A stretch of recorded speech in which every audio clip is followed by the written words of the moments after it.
आज मैं बहुत ही इम्पोर्टेंट टॉपिक आप लोगों के सामने लेकर आई हूँ, क्योंकि आज 27 जून है और 27 जून को बहुत ही प्रसिद्ध महिला जिनका जन्म हुआ था, बहुत ही संघर्ष के साथ उन्होंने अपने जीवन में अपना सिर्फ भारतवर्ष में ही नहीं पूरे देश में अपना नाम रोशन किया था। मैं आज उसके बारे में आपको यहाँ बताने के लिए उपस्थित हुई हूँ। उनको हम लोग पूरन परी के नाम से भी जानते हैं। आप लोग कुछ समझ गए होंगे कि मैं किन की बात कर रही हूँ।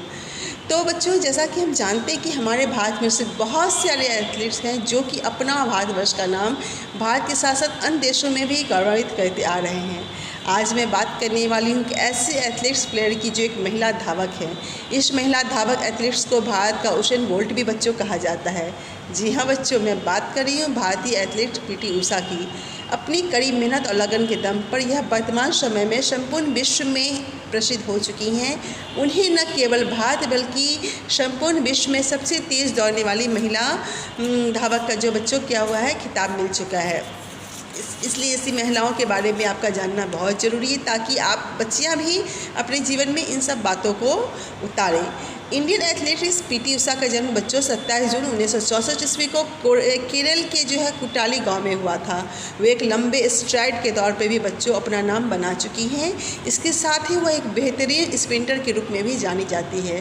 पीटी उषा भारत के केरल राज्य की खिलाड़ी है। 1976 ईस्वी में उन्होंने केरल राज्य सरकार और महिलाओं के लिए एक खेल विद्यालय खोला और उषा को अपने ज़िले का प्रतिनिधि चुना गया था। बच्चों, भारतीय ट्रैक एंड फील्ड की रानी जानी जाने वाली पीटी उषा भारतीय खेल कूद में 1979 ईस्वी से ही है। वे भारत के अब तक के सबसे अच्छे खिलाड़ियों में से बच्चों एक है। 90 दशक में जो सफलता ख्याति पीटी उषा ने प्राप्त की थी, उससे पूर्व कोई भी भारतीय एथलीट्स ने ऐसी सफलता प्राप्त नहीं की थी। भारतीय में एशिया की सर्वश्रेष्ठ महिला एथलीट्स बच्चों मानी जाती है। पीटी उषा को, जैसा कि मैं आपको बता चुकी हूँ, उड़न परी भी कहा जाती है, क्योंकि वो इस तरह दौड़ती थी कि देखने वाले देखते ही रह जाते थे। पीटी उषा न केवल खिलाड़ियों की बल्कि कई पीढ़ियों के लिए प्रेरणा बनी, बल्कि वे आज भी कई युवा एथलीट्सों के कैरियर को संवारने में अपनी अहम भूमिका निभा रही है। पीटी उषा का सफ़र उसी बाधा दौड़ जैसा है बच्चों, जैसी बाधा दौड़ में वे 1984 में ओलंपिक खेल में शामिल हुई थी। उनके जीवन और कैरियर में कई उतार चढ़ाव आए, पर वो कभी घबराई नहीं और पूरे हौसले के साथ वो आगे बढ़ती चली गई। देश की अन्य महिलाओं को भी पीटी उषा यह मंत्र देती है कि मुझे लगता है कि अगर मैं 1980 के दशक में वो सब कर सकती थी, ओलंपिक मेडल में इतने करीब पहुंच सकी और बिना सुविधाओं के 103 अंतर्राष्ट्रीय मेडल में जीत सकी, तो हर एक में खूबियाँ हैं। फिर चाहे वो खेल की दुनिया हो या पढ़ाई की दुनिया, उन सब में खूबियाँ हैं, लेकिन शायद उनमें बहुत सी बाधाओं को पार करने की ताकत होनी चाहिए। सफलता का सिर्फ एक ही मंत्र है, कड़ी मेहनत। इसमें कोई शक नहीं कि महिलाएं चमत्कार कर सकती हैं। यह मंत्र पीटी उषा उन सभी महिलाओं को हमेशा देती आ रही है। यह भारत की पहली महिला तेज धावक है जिन्होंने ओलंपिक में गोल्ड मेडल जीता था। बच्चों, ये क्वेश्चन जनरल नॉलेज में भी हमेशा आते रहता है कि भारत की पहली महिला तेज धावक कौन है जिन्होंने ओलंपिक में गोल्ड मेडल जीता था।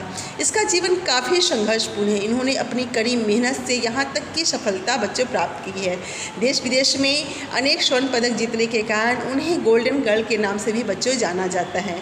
उन्हें 3 अंतर्राष्ट्रीय खेल पुरस्कार भी बेहतर प्रदर्शन के लिए मिला है। 1983 ईस्वी में उन्हें अर्जुन पुरस्कार से सम्मानित किया गया, तो 1985 ईस्वी में उन्हें पद्मश्री से भी सम्मानित किया गया है। केरल खेल पत्रकार इनाम साल 1999 में उन्हें बच्चों दिया गया था। उन्होंने उषा स्कूल ऑफ एथलेटिक्स नाम से खुद का स्कूल भी शुरू किया है। पीटी उषा ने खेल जगत में सेवानिवृत्त होने के बाद, यानी कि रिटायरमेंट होने के बाद, अपने देश में ओलंपिक पद को दिलाने के उद्देश्य और ज़्यादा से ज़्यादा लड़कियों को खेल जगत में प्रोत्साहित करने के लिए केरल में कोई लेडी में साल 2002 में अपना एक एथलेटिक्स स्कूल शुरू किया, जिसका नाम स्कूल ऑफ एथलेटिक्स बच्चों उन्होंने रखा। वहाँ पर पूरे देश में 10 से 12 लड़कियों को चयनित करके उस लड़कियों को प्रशिक्षण दिया जाता है और खेल की दुनिया के लिए तैयार किया जाता है। इसलिए बच्चों, हमें पीटी उषा के जीवन से सीखना चाहिए और यह सीखना चाहिए कि सफलता हमें अवश्य मिलेगी, लेकिन उसके लिए हमें कड़ी मेहनत और हमारे अंदर उसका जुनून जुनून होना चाहिए। जब तक हमारे अंदर किसी चीज़ को पाने का जुनून नहीं होगा, हम सफलता से घबराएंगे, हम कड़ी मेहनत से घबराएंगे तो जीवन में हम कभी सफलता प्राप्त नहीं कर सकते हैं। इसलिए 27 जून को पीटी उषा के जन्मदिन के दिन हम सारी बच्चियाँ अपने अंदर यह संकल्प ले कि हम लोग भी पीटी उषा की तरह संघर्ष से कभी ना घबरा के जीवन में सफलता प्राप्त करने के लिए हर मुमकिन कोशिश करेंगे। धन्यवाद बच्चों।